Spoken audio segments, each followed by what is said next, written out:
The notification came through while David was elbow-deep in murky water, checking the fence line of the Crocodile sanctuary. His tablet buzzed 3 times, which meant priority message. He ignored it. The big male in this enclosure had been testing the barriers lately, and David needed to make sure everything was secure before the wet season hit. "Boss, you gonna check that?" Riley called from the observation platform. The young intern had been with the sanctuary for 6 months now, and still jumped at every notification. "In a minute," David said, running his hand along the reinforced steel. The water was warm, thick with sediment. Somewhere in the brown murk, 18 feet of prehistoric predator was watching him. He could feel it. After 20 years working with crocodiles in Australia's Northern Territory, David had developed an instinct for when he was being hunted. He finished the inspection and climbed out, water streaming from his work pants. The tablet buzzed again, 4 times now. That was unusual. The message header made him blink. "Galactic Council diplomatic transmission, right," David muttered. Spam is getting creative. But the message had proper encryption codes. Earth had only made contact with aliens 8 months ago, and David had watched the news like everyone else. Massive ships appearing over major cities, peaceful introductions, humanity joining some kind of galactic community. It all felt distant from his work in the sanctuary, where the most advanced technology was the electric fence system. He opened the message. A holographic projection flickered to life, showing a creature that looked like a heron crossed with a person. Thin limbs, elongated neck, feathers that shimmered blue and silver. "Greetings, David Cheneverth," the alien said in perfect English, though its beak barely moved. "I am Bryn of the Abbott Collective. I serve as cultural liaison for the Galactic Council. We have a unique opportunity for your species." David sat down on the dusty bench. Riley crowded behind him, eyes wide. Bryn explained the Predator Summit, held every 10 years at a neutral space station. Each member species brought their homeworld's most dangerous creature. It was part celebration, part education, part entertainment. Scientists studied the predators. Crowds watched demonstrations. It built understanding between species, showing how different worlds shaped different threats. Earth has been granted provisional membership in the galactic community, Bryn continued. Participation in cultural exchanges is required. Your government has selected you as Earth's representative. Given your expertise with dangerous fauna, you will have 3 weeks to prepare. Transportation will be provided. All expenses covered. Please confirm your acceptance within 48 hours. The hologram ended. David and Riley stared at the blank screen. "That was real, right?" Riley asked. "Not some elaborate prank?" David played it again. Then he called the number listed for Earth's Diplomatic Corps, a branch of government that hadn't existed a year ago. After being transferred 4 times, he reached someone who confirmed everything. Yes, it was real. Yes, they wanted him. Yes, he needed to choose a creature from Earth. "Make us look good," the bureaucrat said, "but don't scare anyone. We're trying to build friendly relations." David ended the call and walked to the main enclosure. The big male was there, floating at the surface like a log. Brutus was his name, though David always felt the name didn't quite capture what the animal was. 18 feet of muscle and bone, over 2,000 pounds, scarred hide from decades of territorial fights, eyes that had watched the world with patient ancient hunger since before humans built their first cities. "What do you think?" David asked the crocodile. Brutus didn't move. He never wasted energy on unnecessary movement. David spent the next 2 days researching. The Galactic Council had provided files on previous summit entries. He saw creatures from dozens of worlds. The Mothran brought something like a polar bear crossed with a mantis. The Teluvians had a sand-dwelling ambush predator. The Kellen showed off an aquatic creature with paralytic venom. They were impressive, but they were also manageable. Most were the size of large Earth predators. Their hunting strategies were straightforward. The danger levels, while real, seemed limited. Then David found the assessment files Earth had submitted during first contact.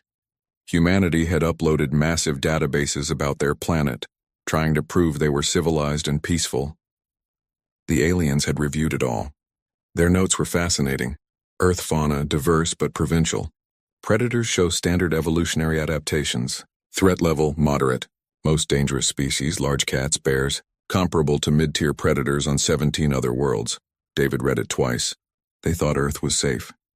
They had looked at lions and Tigers and thought moderate threat. They had seen grizzly bears and filed them under comparable to known species. They hadn't understood what they were. Looking at Earth wasn't a peaceful world. Earth was a planet where the oceans had animals that could bite through steel, where insects could kill with a single sting, where the cute-looking creatures were often the most venomous, where prey animals like hippos and buffalo killed more people than predators did. Earth was a nightmare world that had forced everything living on it to evolve weapons, armor, venom, speed, or intelligence just to survive another day. And humans? Humans were the species that had looked at all those monsters and said, "I can hunt that." David made his decision. He called the diplomatic corps back. "I need a specialized transport container," he said. "Reinforced titanium, climate-controlled, large enough for an 18-foot crocodile." There was silence on the other end. "Did you say 18 feet?" the bureaucrat asked. "Yes," David confirmed. "I'm bringing Brutus. Is that necessary? We were thinking maybe something smaller. A snake, perhaps, or a lizard." David watched Brutus through the fence. The crocodile had moved into the shade, still motionless, still waiting, still embodying 200 million years of perfect predator evolution. "They asked for a beast," David said quietly. "I'm bringing one." 3 veterinarians stood at the edge of the enclosure, all wearing expressions of deep concern. The oldest one, Dr. Sarah Mitchell, kept shaking her head. "You understand this is insane," she said. "Not a question. A statement of fact." David nodded. "Completely. Can you do it? Get a massive crocodile ready for space travel? Check his health? Make sure he survives in an artificial environment on an alien space station?" She paused. "Yes. Will I enjoy the paperwork?" "Absolutely not. The preparation took all 3 weeks. Brutus needed a full medical examination, which meant sedating him. That alone was a complex operation. The crocodile fought the drugs for 20 minutes, thrashing in the water hard enough to crack the concrete edge of his pool. When he finally went under, 6 people were needed to lift him onto the examination platform. David stood beside the unconscious predator, one hand resting on the rough scales. Up close, Brutus looked even more impressive. Every scar told a story.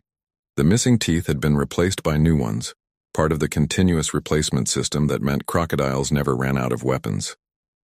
The muscles under the skin were dense, powerful, built for explosive strikes. "Heart rate is good," Dr. Mitchell reported. "Lungs clear. No parasites. He's actually in remarkable health for his age." "How old do you think he is?" one of the younger vets asked. 60, maybe 70 years, David said. "Hard to tell with saltwater crocodiles. They can live over 100 years in the wild. And he's still growing? Slowly. They never really stop." The containment unit arrived a week before departure. It came in pieces delivered by military transport and required a construction crew to assemble on site. The finished product looked like something between a tank and an aquarium. Reinforced titanium walls 6 inches thick, viewing windows made of transparent aluminum, strong enough to withstand incredible pressure, climate control systems that could maintain exact temperature and humidity, a filtration system for the water section. "This could hold a killer whale," Riley observed. "Let's hope it holds Brutus," David replied.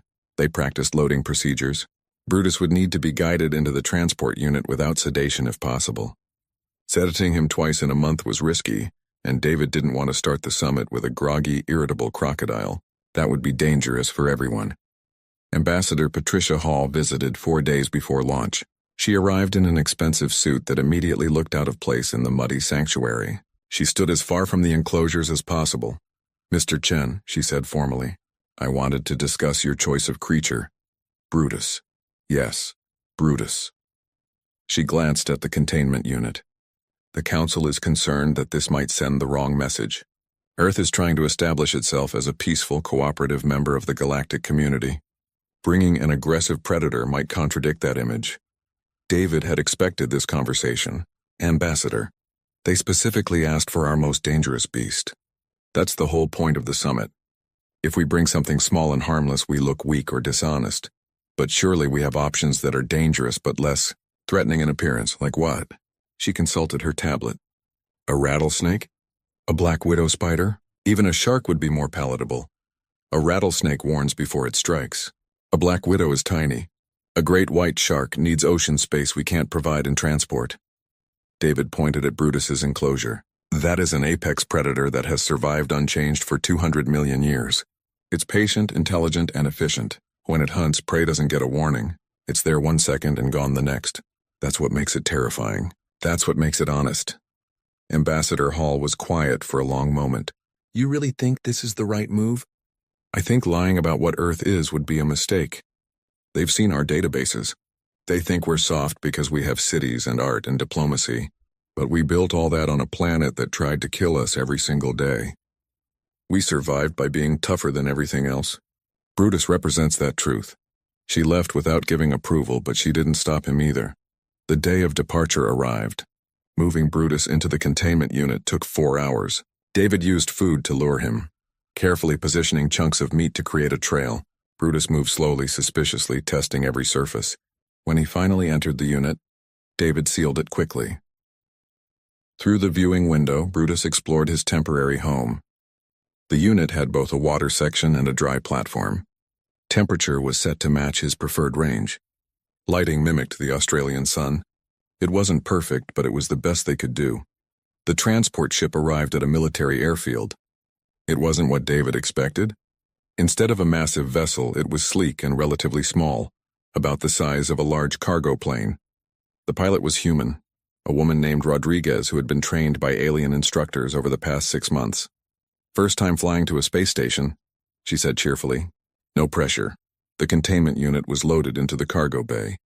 David strapped in beside it, refusing to be separated from Brutus. As the ship lifted off, he watched through the window as Earth fell away below.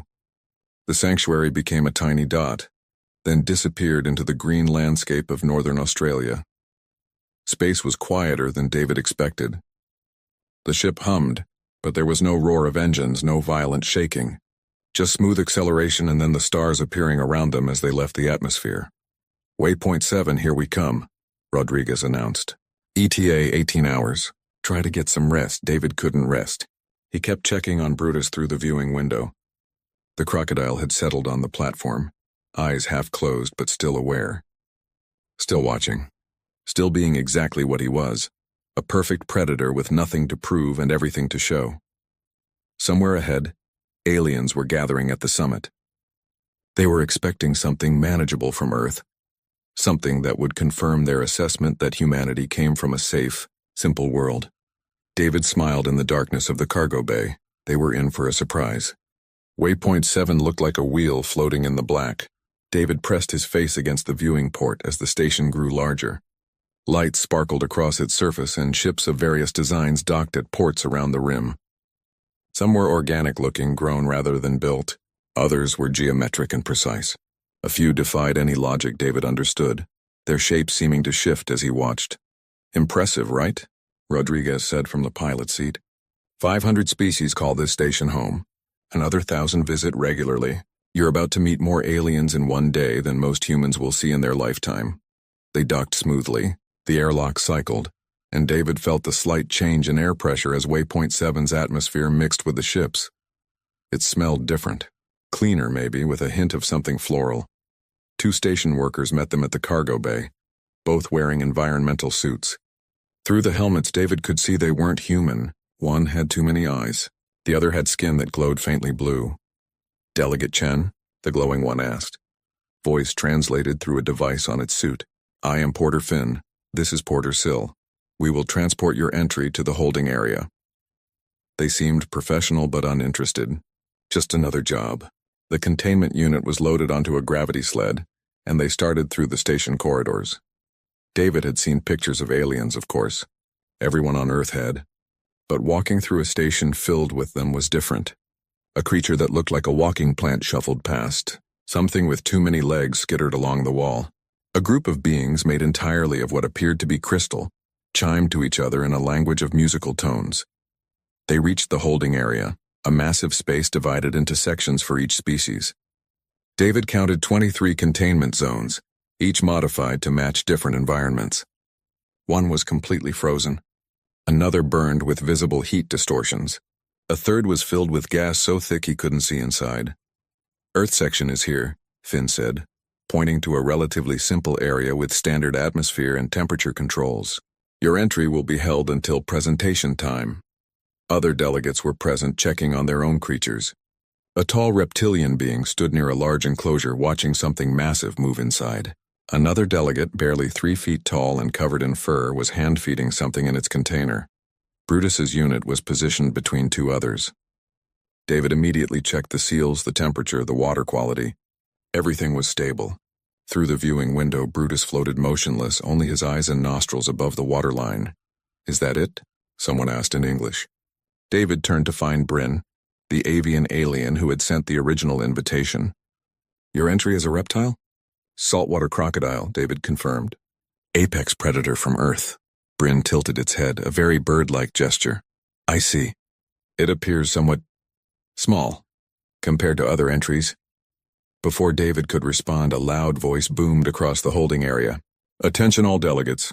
Presentation order has been finalized. Please check your schedules." David's tablet buzzed. He was scheduled last. Perfect.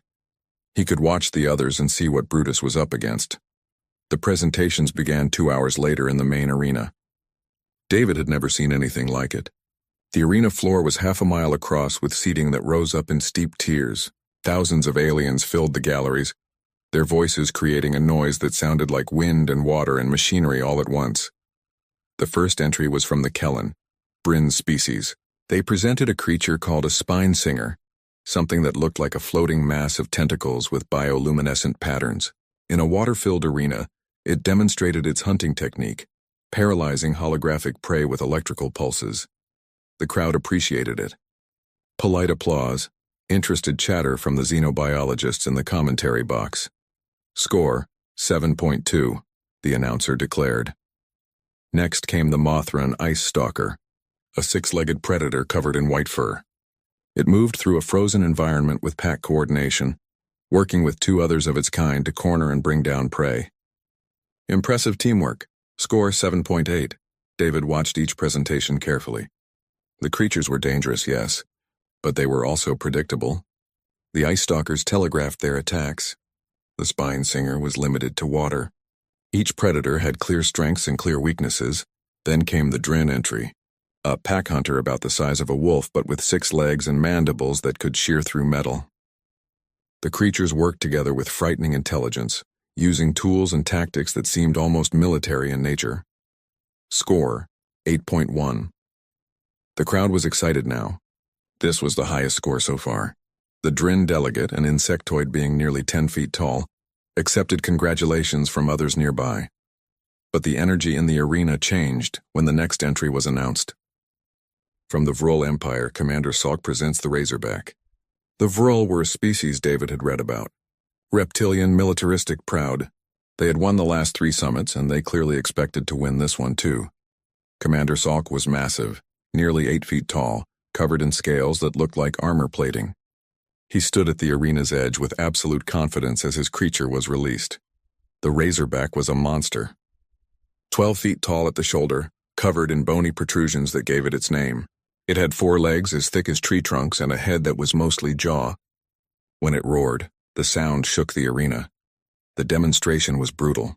The Razorback tore through barriers, smashed holographic prey into digital fragments, and moved with speed that seemed impossible for its size. It was raw power given form. The crowd went wild. Score 9.3, a new summit record. Commander Salk raised his arms in triumph. Other Vrol in the audience chanted his name. The celebration went on for several minutes before order was restored. David felt eyes turning toward him. The human, the last presenter, the one bringing a reptile from a planet the galaxy thought was harmless. Around him he could hear whispers. Some were translated by his device. Others came through clearly enough, poor human, following that performance. Earth's entry is so small. This will be embarrassing. David stood and walked toward the preparation area. A station worker was already moving Brutus's containment unit into position. "Ready?" the worker asked. David looked through the viewing window. Brutus hadn't moved in hours. Just floating. Just waiting. 200 million years of patience encoded in his DNA. "Yes," David said. "We're ready." The arena floor transformed as David requested. Panels slid apart and water rushed in, filling roughly a third of the space. The edges became muddy banks with scattered vegetation. It looked like a river crossing, the kind of place where animals came to drink.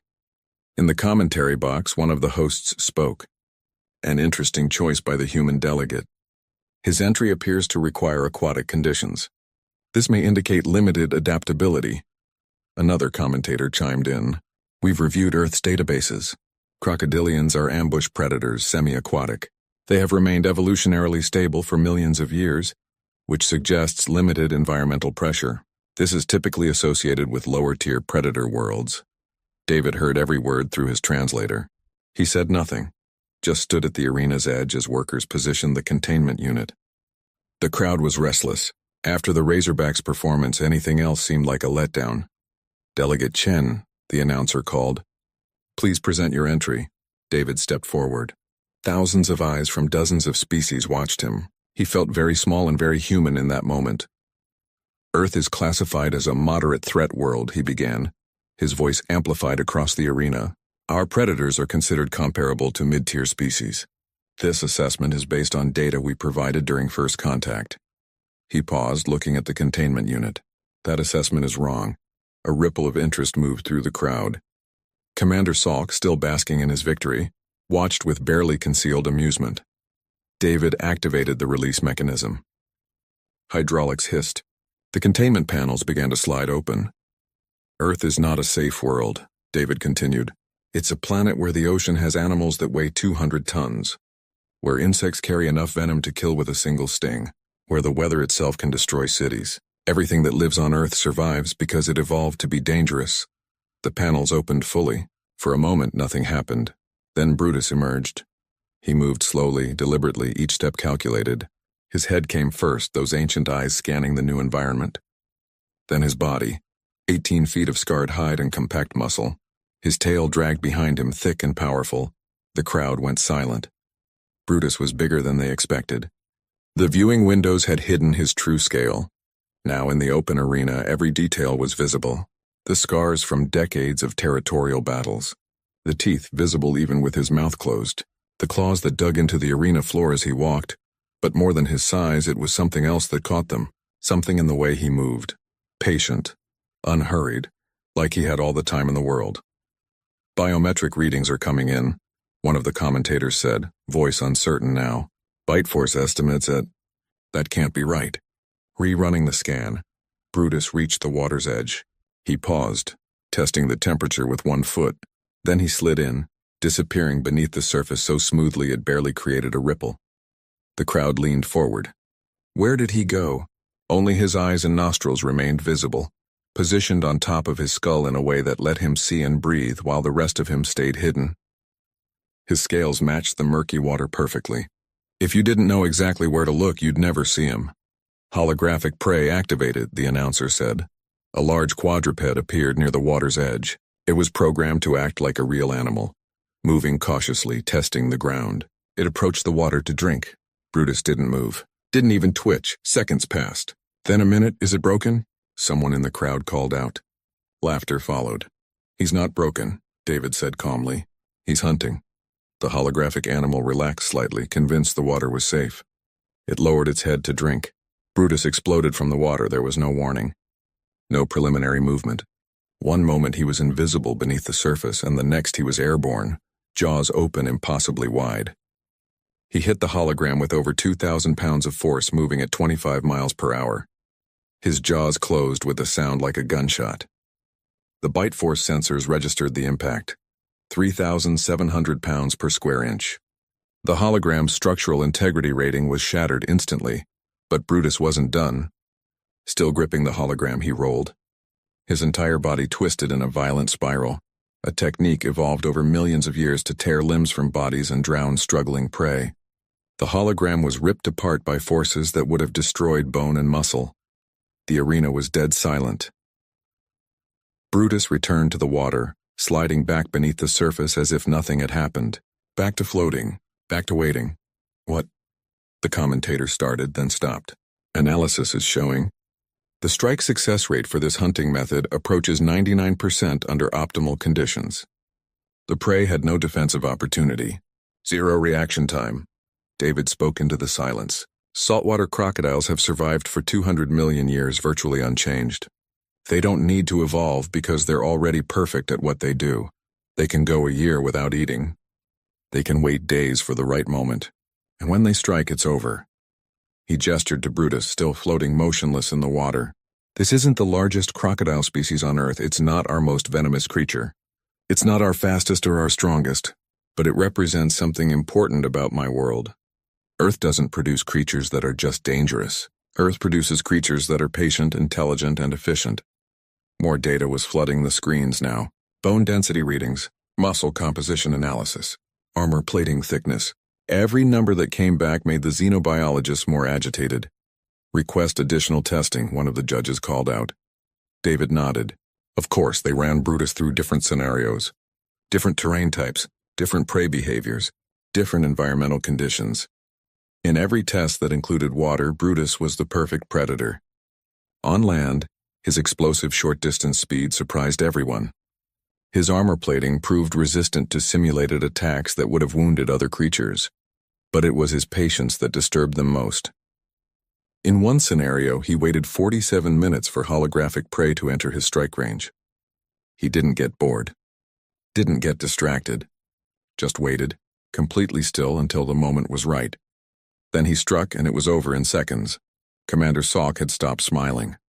He watched Brutus with an expression that might have been respect or might have been concern.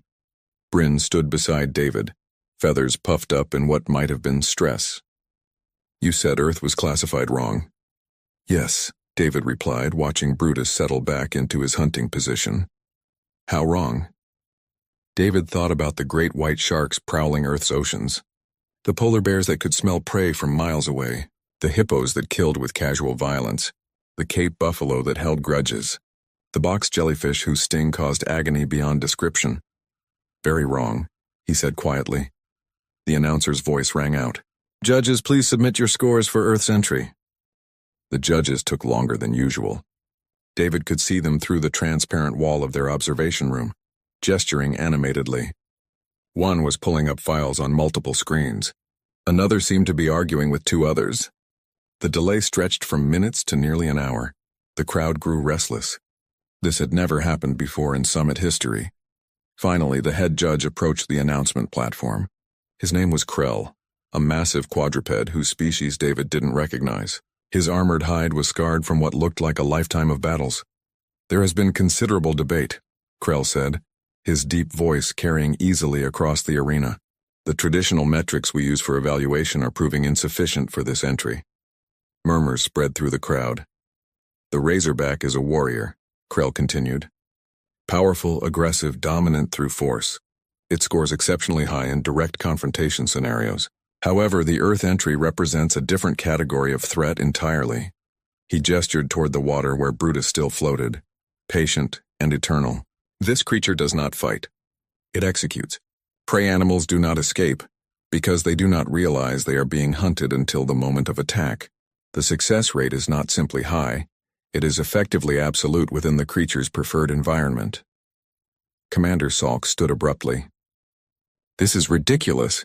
My Razorback would destroy that overgrown lizard in direct combat. Perhaps, Krell said calmly. But the Razorback would never get the opportunity. It would be dead before it knew the crocodile was there. That is the point. The silence that followed was profound. Furthermore, Krell continued, we have reviewed Earth's biological database more carefully. The crocodile is far from the most dangerous species on that world. There are ocean predators 3 times its size, land predators that hunt in packs with tools, creatures so venomous that death occurs in minutes, and perhaps most disturbing, Earth has mammals that weigh several tons and kill purely out of territorial aggression, not for food. David watched as the implications spread through the crowd like ripples in water.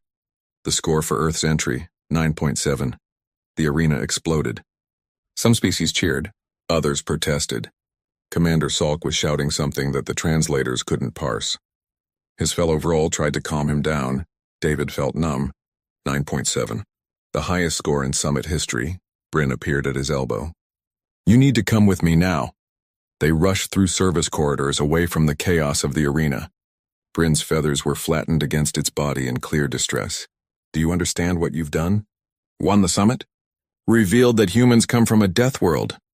Bryn stopped walking and turned to face David. The Galactic Council classifies worlds by threat level. It determines trade access, military restrictions, colonization rights. Earth was listed as moderate threat. That classification is being revised as we speak. They reached a private communication room. A holographic display showed Ambassador Hall, along with several other humans David didn't recognize. They all looked stressed. "Mr. Chen," Ambassador Hall said, "we've been contacted by 17 different species in the last hour. Some want to establish closer ties immediately. Others are calling for restrictions on human expansion. The Council has called an emergency session." "I did what was asked," David said. "I brought a beast from Earth." "You brought proof that Earth is far more dangerous than anyone realized," one of the other humans said. He wore a military uniform. "Every species is now reassessing their first contact data. They're looking at our survival rates, our history, our evolution, and they're terrified." The hologram shifted to show news broadcasts from across the galaxy. David couldn't understand most of the languages, but the images were clear. Footage of Brutus's strike replayed over and over. Comparisons to other predators. Charts showing Earth's biodiversity of dangerous species. One broadcast showed a picture of a honey badger with text that translated to small. Earth predator reportedly attacks creatures 50 times its size. Another showed a box jellyfish with the caption, "Transparent ocean creature. Carries enough toxin to kill 60 humans. They're going through everything," Ambassador Hall said. "Every species we uploaded to the database, and every single one is making them more nervous." David sat down heavily. "I didn't mean to cause an incident." "You didn't cause an incident," the military officer said. "You revealed the truth. Honestly, it's better they learn now than later. The last thing we needed was to be underestimated." Over the next several hours, David gave interviews. He spoke with xenobiologists who wanted to understand Earth's evolutionary pressures. He explained to terrified civilians that humans weren't violent conquerors. They were survivors who had learned to coexist with monsters. One interview stood out. A young alien, barely adolescent by its species standards, asked him a simple question. "Are humans afraid of these creatures?" David thought about his 20 years working with crocodiles. The respect he felt every time he approached an enclosure. The careful protocols. The constant awareness that he was near something that could kill him effortlessly. "Yes," he said honestly. "We're afraid. Fear keeps us alive. But we also understand them. We protect them. Some of our fiercest predators were nearly extinct because we hunted them too successfully. Now we work to save them. We build sanctuaries. We study them. We make sure they survive." "So why?" the young alien asked. "Because Earth made us what we are by being dangerous. We owe it to our world to preserve that danger.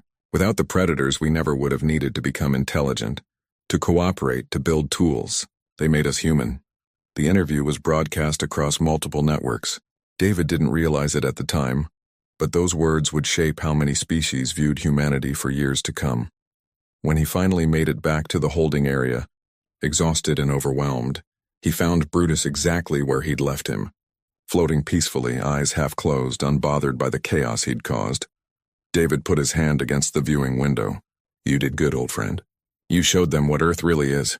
Brutus's eye opened fully, fixing on David with that ancient, patient gaze. Somewhere in the station, the Galactic Council was meeting to discuss Earth's new classification. Species were forming new opinions about humanity. The entire political landscape was shifting. But in the holding area, a man and a crocodile shared a moment of perfect understanding. They had both done exactly what they were made to do. The transport ship felt different on the return journey. Rodriguez was quieter than before, and she kept glancing back at the cargo bay where Brutus rested in his containment unit. "You're famous now," she said finally. "Both of you. There are betting pools on what Earth will bring to the next summit." David was too tired to care much about fame. He'd spent 3 days on Waypoint 7 answering questions, attending meetings, and trying to explain that humans weren't planning to conquer the galaxy. It was exhausting. What's winning the betting pools? Great white shark is the favorite. But there's a surprising amount of money on something called a hippo. Rodriguez checked her display. "Why are people afraid of hippos? They look friendly. They kill more people in Africa than any other large animal. Territorial, aggressive, and they can run faster than humans despite weighing 4,000 pounds. Rodriguez was quiet for a moment. "Earth is really messed up, isn't it?" We prefer to say diverse, David replied. Earth's atmosphere had never looked so beautiful. The blue curve of the planet, the white swirls of clouds, the green and brown of continents. Home, where everything was trying to kill you. But at least you knew what to expect. The landing was smooth.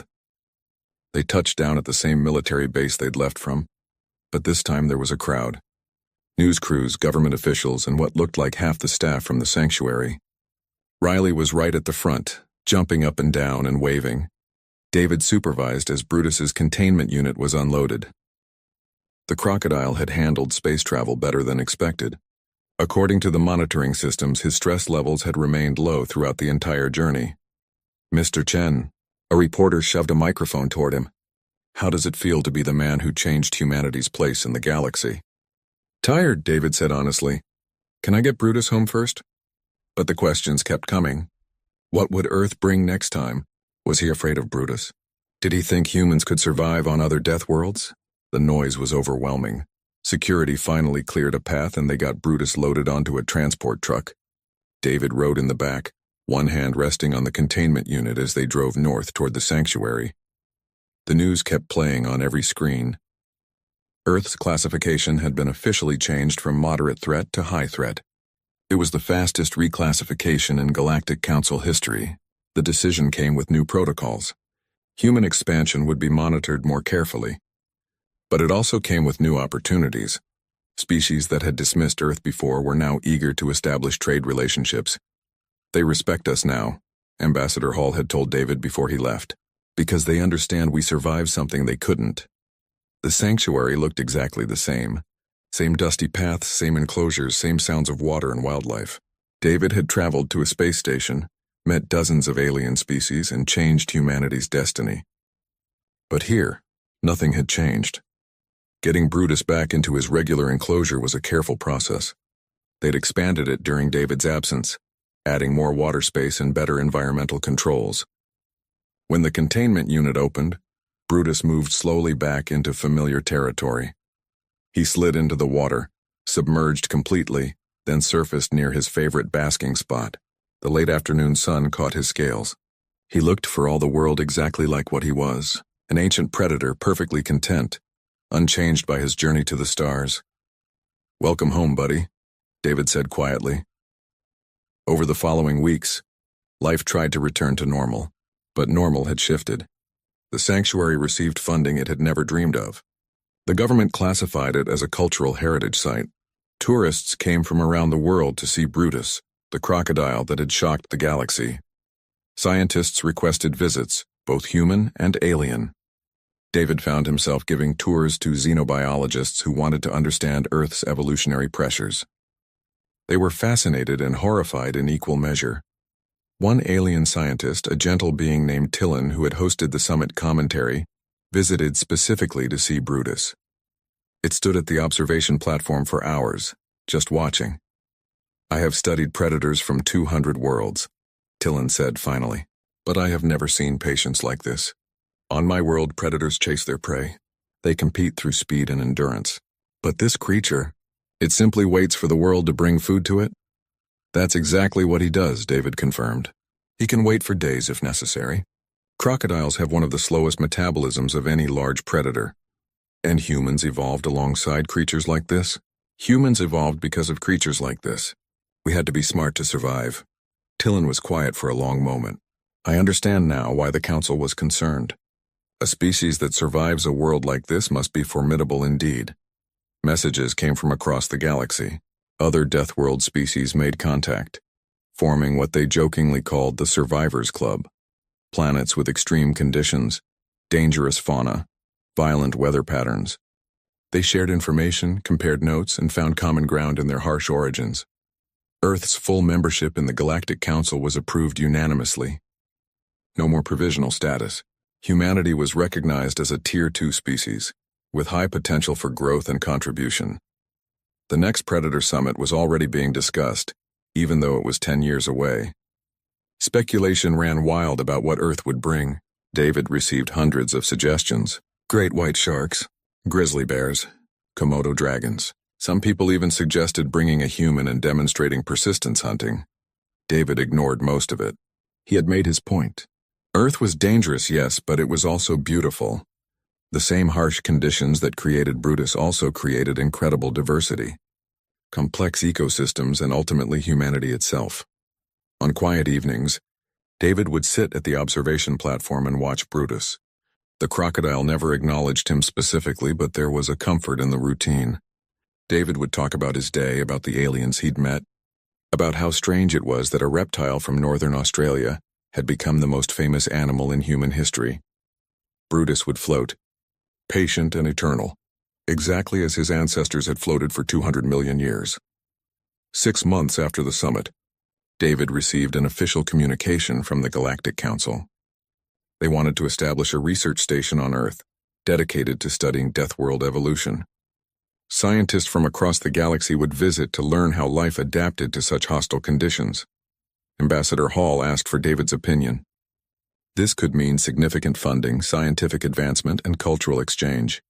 But it also means opening Earth to intense scrutiny. What do you think? David thought about Brutus, about how the crocodile had never tried to be anything other than what he was. No pretense, no hiding, just honest, perfect predator efficiency.